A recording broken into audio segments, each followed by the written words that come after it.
I do want people to acknowledge that depending on where you do business or where your users are, this data privacy law is very strict and it has to be protected.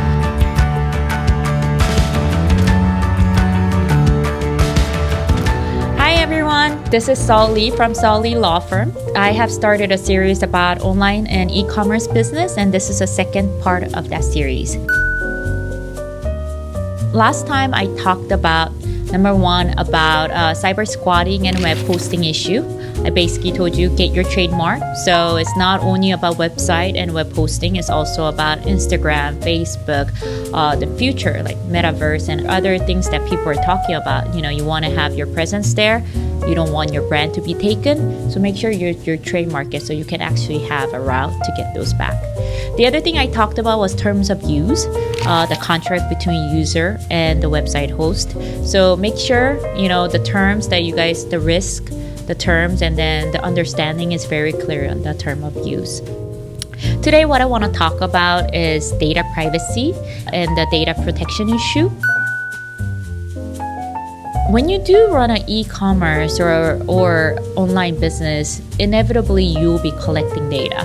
It's not because you necessarily want to utilize, sell these data, but because you're selling certain goods over online, your credit card becomes your payment method.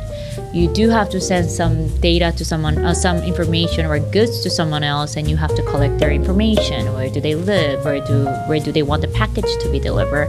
And these information will be stored on your website or on a cloud somewhere.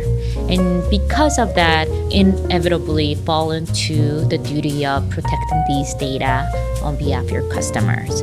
I do want people to acknowledge that depending on where you do business or where your users are, this data privacy law is very strict and it has to be protected. It's not that the standard is very, very high. It's about disclosure.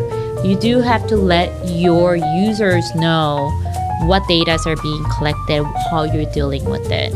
And that you have to set up a policy, and you have to also have a disclosure statement that is given out to your users. So I want to make sure that you are aware of it.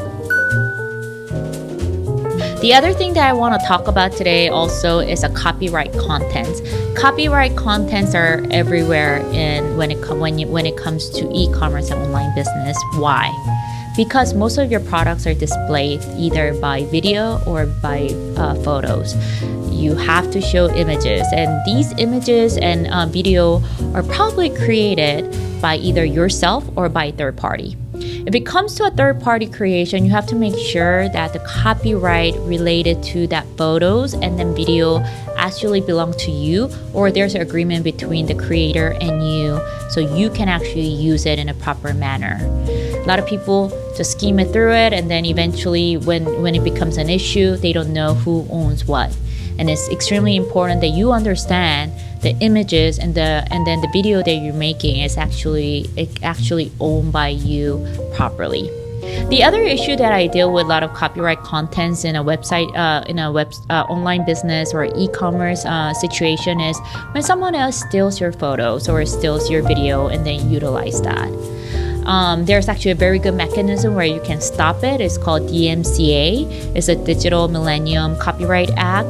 It's basically you can request a server to drop those photos if it was stolen or if it's taken by someone else that is not a valid owner of that copyrighted product.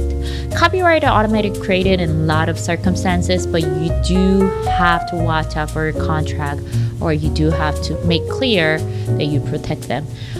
So the four things I want to emphasize again from last video to today's video. Number one, register your trademark. Don't let other people cyber squat your brand. Number two, make sure you have terms of use that are strong, that are very clear as to what you're doing with your users. Number three, make sure the data that you have is protected. Have a good privacy policy and make sure you disclose. Number four, lastly, make sure your copyright contents are owned by you and then protect them and make sure third party do not use it. And if they do, use a proper method so those things can be taken down. If you need any help with it, feel free to call us. Thank you.